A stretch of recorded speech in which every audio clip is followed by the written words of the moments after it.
Welcome back to Whyte Noise. I'm Ryan Wilder. I'm Michael Judson Berry. Michael and I are going to just blab for 10 minutes. It's why it's Whyte Noise. You put it on in the background. Maybe you listen to it. Maybe you don't. And we're pleased to introduce Brad, who is our guest host today, who will be the judge and decide the winner. Brad, thank you so much for being here. No, listen, I'm excited to be the judge, jury, and decider at the end of this. You've made this so serious. I know, right? I was like, oh my. So for everyone who's listening in, I think some really fun facts about Brad is that he and his husband were on Sex and the City together, kind of a legendary episode. And Brad also is Emmy nominated for producing The Phil Donahue Show. So definitely for the millennial crew, you will know Phil Donahue. Yeah, my mom was not happy with me being on. She loved me being on Phil Donahue, but not happy about Sex and the City. Wait, why? Why was she unhappy about? Tell us more she about was like, your. Why would you do that? When you show your mother a television show about a nice lady who's pretty, who wants to have sex with a gay couple that she's not in a relationship with, it's hard for mom to care. She's like, it's different than when, I was like in Fiddler on the Roof in high school. It's hard for her to care and want her friends to see her son and his husband on TV having sex with a woman. That's not a mom conversation. I will tell you, it is a step. It's a healthy step. Because it was with Samantha? Is that what it was? No, it's that we were a gay couple. If I had been playing a straight doctor trying to help a kid in a hospital room, she'd have been fine. But like my mom was the kind who was like, when I was growing up, she was like, don't you want to be in theater? Don't you want to be in showbiz? You've got to. I'm like, Mother, I have a television career. I'm working towards this. And she goes like, oh, but you're so good in Cinderella. I'm like, no, you're not supposed to encourage me into theater. And then when I finally did it and got like professionally done, she was so embarrassed. Oh. She's like, no. Also, I love that your voice for your mom almost was a Carol Channing impression. It was like, don't you want to be in theater? Yeah, you try and do the Ohio farm accent, and it comes out like my friend Tom's mother as well. So it's a bit of a mix. Wait, and I'm trying to remember. I did Fiddler on the Roof. You're right. I don't remember a scene where there was a gay couple having a threesome with another woman in Fiddler. I mean, yeah, it'd be a new take on like Sunrise Sunset, though, or like. Yeah, she liked me in Pippin too. When I was in college, she liked that I was again guy in the background, but. There's a moment when Pippin and his girlfriend meet for the first time, and they decided they're in love, and they decide to have sex. And the first time that they decide to have sex, they show it by Pippin and his girlfriend running and doing a dance together, where he catches her, and the first two times the girl falls. And the boy doesn't pick her up. I play the imaginary Pippin, and the girl plays the imaginary Catherine. And all of a sudden we're running to each other and we fall. And that's because he couldn't get it up. And then they run together and they fall and they couldn't get. And then finally they do it a third time, and it's like Baby in a corner in Dirty Dancing. I lift her up and everybody goes, "Oh, look, they finally had sex." And my mom was like, "Well, okay, that was funny, but not dirty." So. I always find it's interesting where that line is. Yeah, ask your mother. I just imagine like somebody in the background just making sure everyone knows. This is how weird my mind is. Like there's somebody doing interpretation on the side, like sign language, and then finally they just go. For the listeners, yeah. I'm making a hole with my fingers and sticking my other finger through it. Thanks for it. Yeah, 5-year-old boy. Right? Yeah. Well, and you have a big presence on social media. I was going to say, should we touch on that real quick? Yeah. So I've been a television producer my entire career. So I've been making shows, but hour-long shows, whatever, forever. And then, just before COVID, we started to renovate our Brooklyn townhouse. It's an 1881 old place. And I decided that I was going to make videos about the renovation and post them on social media. And not just for the fun of it, but, I can tell stories, and I knew I could do it. It wasn't a question of whether I could tell a 1-minute story or something like that. But my entire goal was to do all of the demolition and the construction portion and tell all those good stories and build an audience so that by the time I wanted to ask for nice things from nice companies, I would have a big audience. And so, our videos get like over 1 million views a month, our catalog of videos, and all the lights in our house and all of the appliances in our house, and our hardwood floors were refinished, and our deck was free, and our pergola was free, and our plumbing fixture. It's an endless list of really wonderful things that we were able to get because I was like, hi, I'm going to tell a story about us doing carpet in our house. Would you like it to be your company's carpet? And they could see what we did. And they're like, yes, please. I mean, the architecture nerd in me really enjoys watching you guys. But that's awesome. I would take a free pergola. Yeah. Well, it was much more targeted. Like a lot of times on social media, you see somebody that's like, hey, I got an offer for a back massager, and if I sell 10 of them, I get $5 each. There's some sort of deals that people do out there in order to make money on TikTok. And I was like, I don't want any of that stuff. I don't want any of that money. I don't want any of your t-shirts or your gay jewelry that you want me to wear. So much gay jewelry. I want a new back deck. And that's a little different category. And so then I have to pitch myself differently, and I have to find that company. Normally what I do is I like go to who's the number 1 company. Then I go to the number 2 company and ask them first, or the 3 company to see if they want to compete with the number 1 company, who's big in the market. And, it's been good. Brilliant. I feel like you should be like an influencer strategist at this point and just offer be a consultant. Yeah. Because as someone who's done like the influencing stuff, I feel like many of us have no idea what we're doing. And so many people don't think that way. Where it's just like, oh, you want me to sell your gay jewelry and I get 50 cents for every one that I sell? Yeah. Amazing. Yeah. That'll be an exciting day for you when you wear that jewelry, won't it? I'm like, Just you wait, Henry Higgins. I feel like you should teach a course on this. Be like, okay, my dear little influencer. Yeah, so all of that stuff went really well. And I think the combination was, I can tell a good story. We have a really interesting house project to tell stories about. And I have a nice voice that you can listen to because I don't really appear on camera. And my husband appears on camera quite often, usually, doing the thing or whatever it is. And oftentimes dancing because he's a Broadway star. And so in the midst of the construction, he'll do a triple pirouette or, so there's a bit of showmanship in there. So, so all of those things combined gave us a nice audience and people like what they see. So it's good. I'm trying to figure out how do I pull you into the renovation we're doing in the Catskills? Right. Yeah. Could that be a spinoff? Right. Exactly. They want to know what we're taking on. I guess, that would be the thing. I'm like, hey, LG, I have this other friend of mine who's looking for a kitchen upgrade. I'll make the videos for him. Ryan pays me a lot of money to make them. Perfect. Look, we've got this all sorted out. Be like, Brad, are you cheaper than the cost of the stove that you're going to then get for free? Yeah, that's the thing. Yeah. We have to negotiate. Ryan's like, wait a second. Why was the stove cheaper? And I didn't have to have Brad over in my house all the time. Got another bear trapped again. And also, I'm very proud. I got featured in one of the videos where we helped move a refrigerator. Oh my God. Yeah. That was rough. Yeah. We bought one of those secondhand refrigerators. Right there it is right there. And, we bought that at a for sale, estate sale at somebody's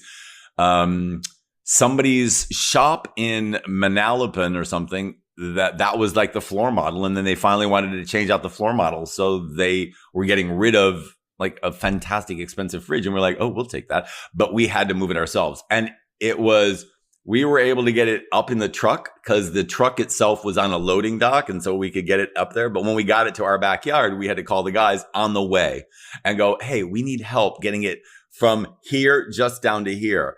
And it was the scariest, most horrifying experience of just trying to get a fridge down 6 feet. It was a little, although we got creative. We created a ramp and you guys, right. Well, that's the thing. Like Sean and I were like, I don't know. We're just going to like lean it and pull it. And then we're like, we need help. Let's call the Bears. And then we called them and they're like power tools in the backyard, lumber. Here's a piece. They built a ramp. Watch out. They did the entire thing as if like they were two lesbians, like in the backyard. And all of a sudden I was just like, if we hadn't called them, we would have been so screwed. And if they hadn't been there, what they did, it was amazing. So yeah, it was as soon as I saw what was happening, I'm like, oh, this is going to be a good video. I mean, so what I've learned is I have a new appreciation for moving people. And also there's a fine line between bears and lesbians.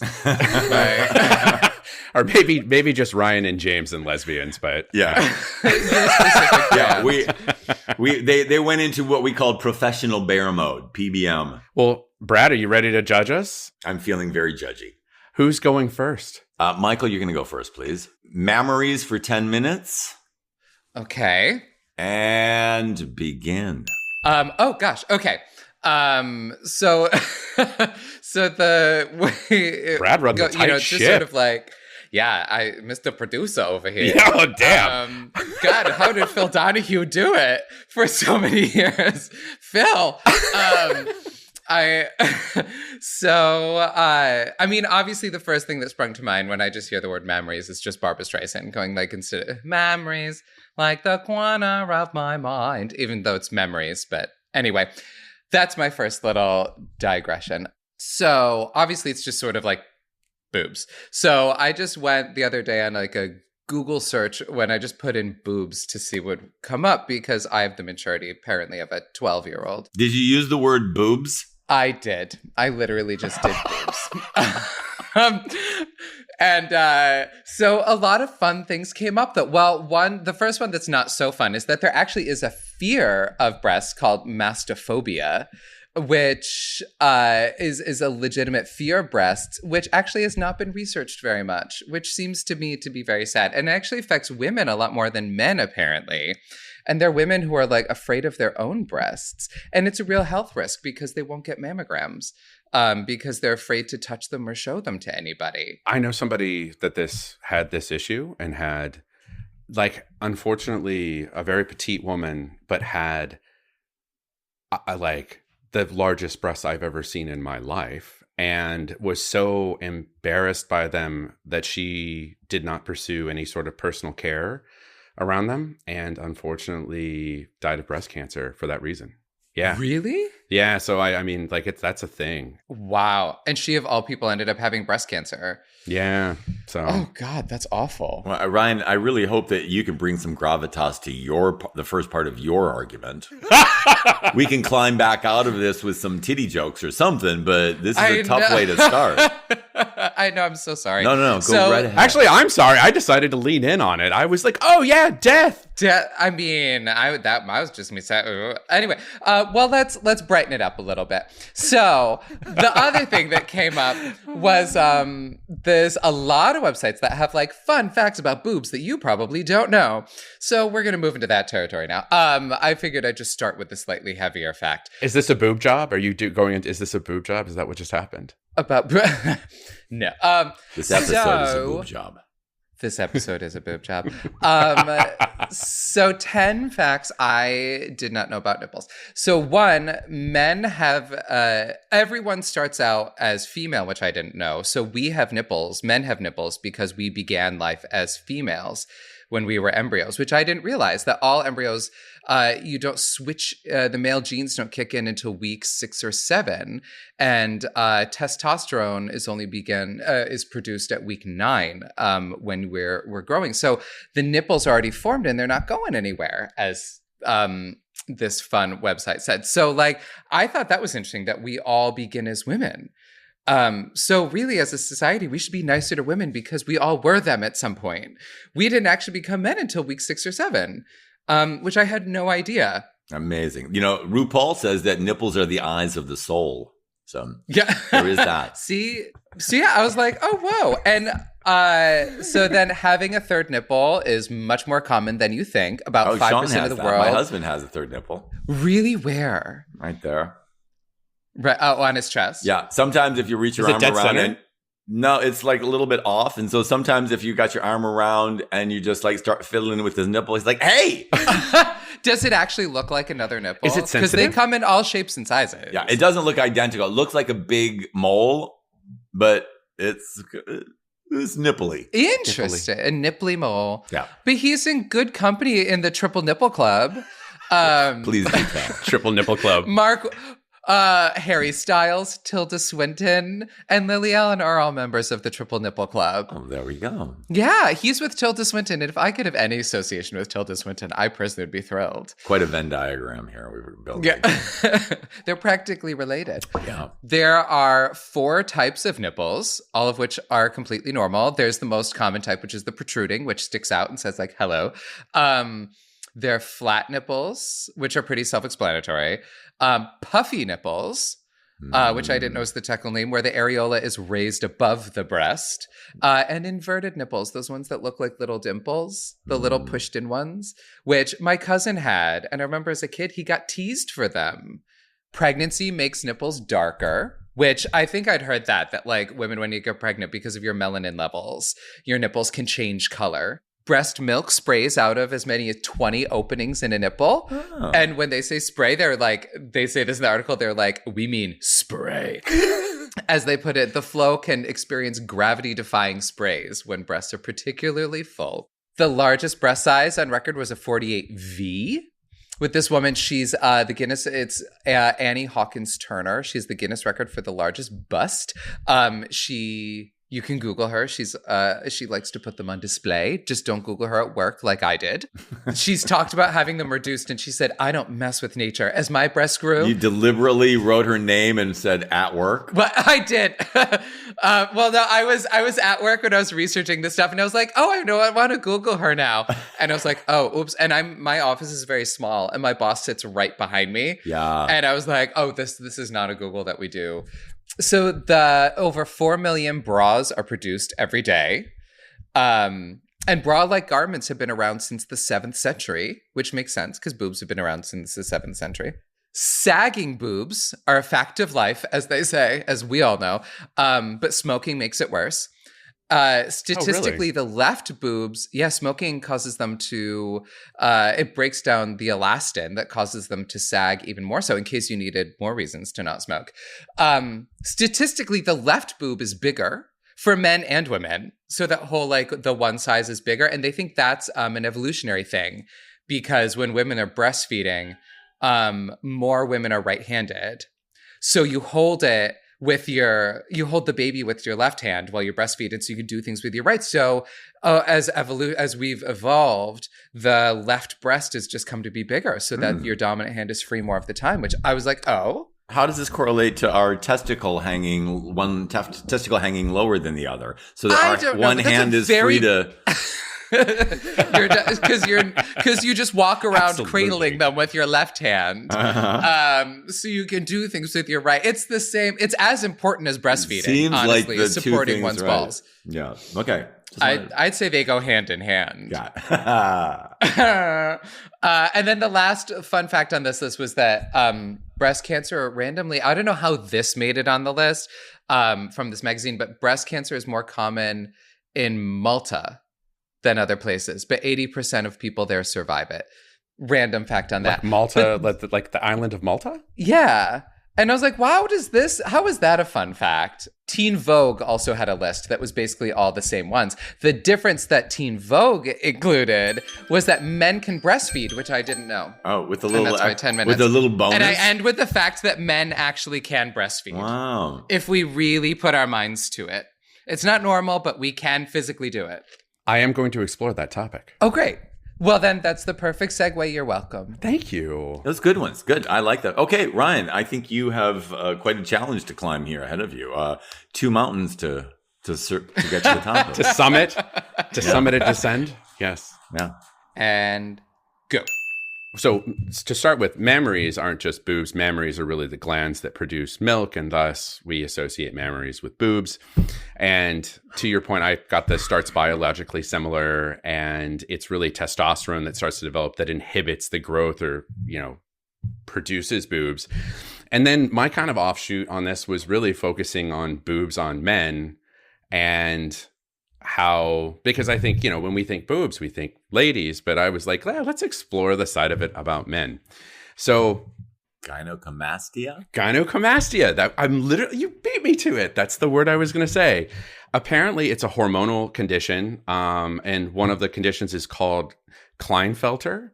It's relatively common, and it takes place at various life stages. So it could happen to you when you're young, it could happen to you when you're older, but there's a lot that goes into it. I actually, oddly enough, follow this other person on social media who goes by Big Shirley, who had a gynecomastia surgery to remove the excess growth that he had in his chest.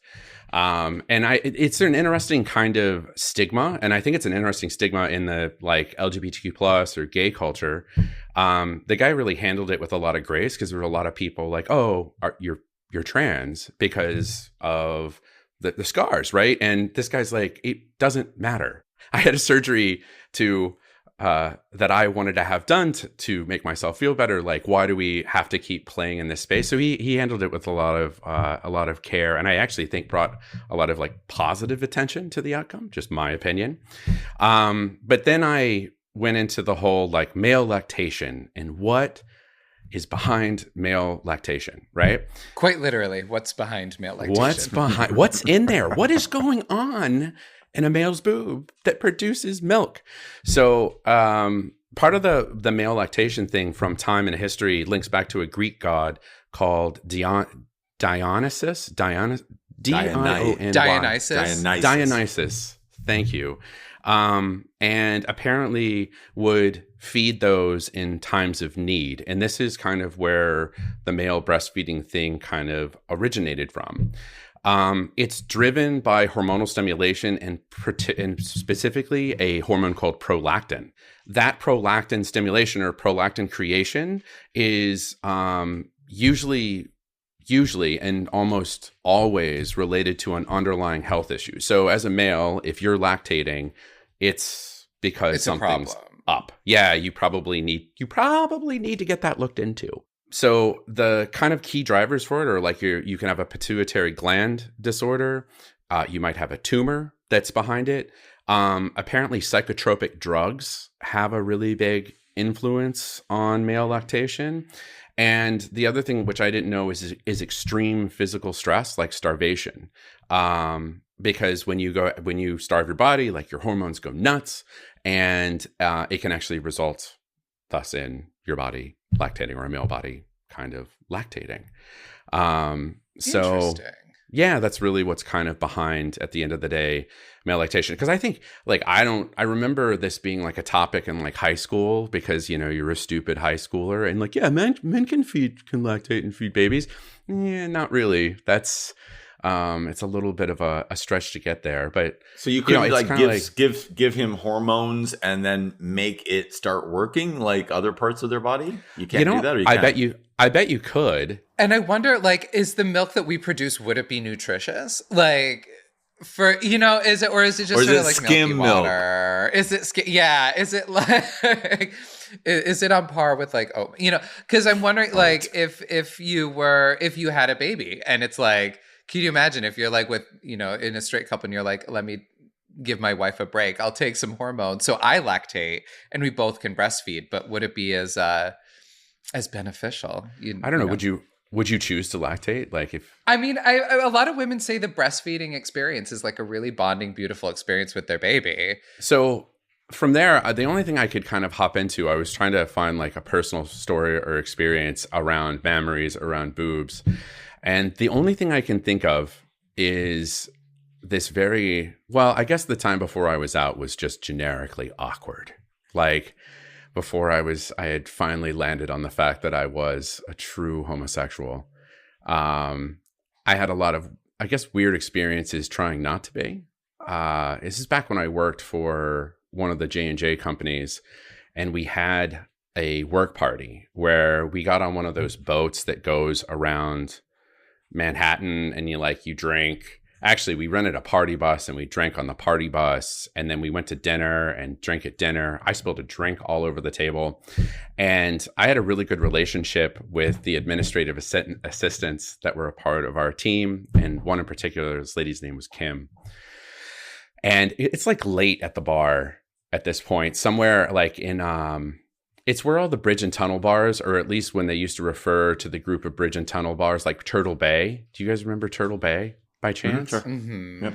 And I think we were at Turtle Bay, And my boss, or my boss's boss at that time, had been feeding me, like, he was doing shots of Coca-Cola, and it turns out I was doing shots of Jägermeister. And was sitting at the table, and I look at my Edmund, who I had a really great relationship with, Kim, and I look at her boobs, and I'm like, you have great boobs. And I go, can I touch them? and at least, like, look on the bright side, I asked for permission. And the thing is I didn't know what to do. So I reach out, and I'm pretty sure I just did this like weird pinch, like this weird, like waka waka, you know, waka waka. And I didn't know what I was doing. Now, mind you, in my weird brain, I was like kind of like weirdly proud of myself for doing this. I'm like, I'm so masked. Look at me. You know, not really. Like, touched a bit, bruh. You were not gay to her, or were you gay to her? I have an odd feeling I was probably pretty gay to her. And I think the reality is a lot of gay men touch their good girlfriend's boobs at some point. Right. So how did she react to this? Oh, she was like totally cool. Like, just absolutely chill about it. I think we like giggled about it for a hot second. But I mean, did she want to touch yours too? I would have let her. There was no reciprocal ask, is the point. No, I mean, that would have been lovely. Now I feel like I was cheated. You know, I still follow her on social media, and I might ask her. Why don't you tag her in this podcast? In this episode, I might. Well, I was going to say, like, just to kind of like clarify the state of affairs that had taken place, I proceeded to walk out of that bar. And I knew I needed to throw up, but I thought it would be most respectful if I chose to throw up in grates. So I would walk so far and wait till I got to a grate on the sidewalk to barf. And they ultimately took myself and this other guy, Scott, back to a room. We like had rooms that night. I woke up with the worst hangover of my life, like the worst hangover of my life. But I woke up and the room reeked of barf. And I thought it was me. And it turns out it was the other guy. I just remember I struggled. I struggled to get back to Penn Station. I hid in one of the NJ Transit bathrooms on the train for the majority of the ride, which, by the way, like if you've been in an NJ Transit train bathroom, like I was in as my grandmother would say, I was in a bad way. You were in a bad way. I was in a bad way. So I just want to be clear here. All of this sickness and throwing up was because you touched a breast? I mean, like I understand. Direct result, yeah. Well, I was going to say, my growth. How he realized he was gay. I was going to say, my growth into gay was quite a journey. So, wow, she really propelled you away from breasts. I think I propelled myself, to be honest. Wow. The lack of a reciprocal activity, I was like, it's like one of those ricochet, you know, you reach over and touch something and your hands shake as you try and touch it. Right. It's Dorothy touching the Wicked Witch's slippers. That was you touching her breasts. Yeah. Chills ran through my body. I immediately felt ill. I ran outside and found all the greats to barf on. All the greats to barf on. Yeah. Well, that was your ending on a very classy note. No, that was your story. Super classy. Mind you, this is my early 20s, so like you give me a little grace here, you know. So different now. I know. Actually, it kind of is. Thank God. Well, listen, we all have been there and had those days. With the amount of barf that I can smell in my back alley from your house coming your way, it's. By the way, Ryan lives literally behind my house. Like he lives in the shack behind my house, but we peer in and stare at each other. We stare. Yeah, we're across an alley. This sounds really healthy. I try to watch when Brad goes out for an outdoor shower, though. Yeah, oh, we have the so you're the entertainment. We have the second floor view, so we can see all the. Although you put up walls, you know it's no fun. You put up walls. We don't. Oh God! So you're like the neighbor in Home Improvement who just like peers over the fence. Yes. Exactly. Where you just see your eyes. All right, so we did it, Brett. Brad, it's time for you to do your work. I feel there were two very different styles of reportage today. Michael gave us a really I would say it's like a college dissertation where he like really did some research and he put some information on a piece of paper and then he read it to us. I did. Right. It seems pretty straightforward. And then, Ryan, you seem like you did almost the identical paperwork, but then all of your stories were just much more personal and touching of breasts. And there was a lot of, heartfelt emotion that you brought to your story. So I do feel like I have to give this to Ryan for the win, just because it felt like he was really much more affected by Mammaries in this episode than I think you were, Michael. You just seemed like it could have been about sidewalks. You didn't get sick in any of your stories. I didn't. There was no personal interaction with them. You were just reading some, words whereas Ryan, he seems to have really dived in with both fists. And yeah. I landed hands first. Yeah. Right. Oh, that sound. I just love the fact that sound will translate well on audio. You motorboated this episode, Ryan. You have to see how it comes out in the subtitles. That's the question. Oh my God! All right. Well, so congratulations. what am I? Yes, What am I doing a loose Google of for next week? Oh yeah, what's the topic, Brad? What list am I rambling off next week? So I'm currently reading a book right now about London in the early 1800s, right when Charles Dickens was writing, and so it's all about Charles Dickens. What it was like to live on the streets of London during Charles Dickens' times, because he spent so much time talking about the poor people and the streets and the life of London during that time. And so I'm very fascinated by those kind of topics. And I happen to be on a topic right now that I am going to give you guys for your next episode. London's poor workhouses, where you had to go if you were poor and you did not earn a living. You were arrested and then sent to a poorhouse. Specifically in London. Okay. Sure. Yeah. Oh, this would be fun. Yeah, this is great. Yeah, if you went to the poorhouse, everybody knew, and if you were the husband and you were poor and you went there, your wife and children could also elect to move in with you so that you could stay as a family. It's a bleak. Wait, what book is this? What's the? I think somebody gave some hard times about death and breast cancer, and yeah, actually, and this is where you go. I am not. I don't know that I gave you a hard time. I just noticed that you seem to really lean into death and darkness. So I'm like, well, here. Well, here you go. Here. If you want to this. Oh man. All right. Well, thank you so much, Brad. You were fantastic. For thank judging you. Us. You were brilliant. And tell everyone where they can follow you and keep up with, for people who don't yet. Sure. Where they can find you. We're on, the normal social medias. It's back to the Studs, STUDS, which is a woodworking term for building and construction. But yeah, that's it. Back to the Studs on TikTok and Instagram and YouTube and stuff like that. So you can watch our videos there.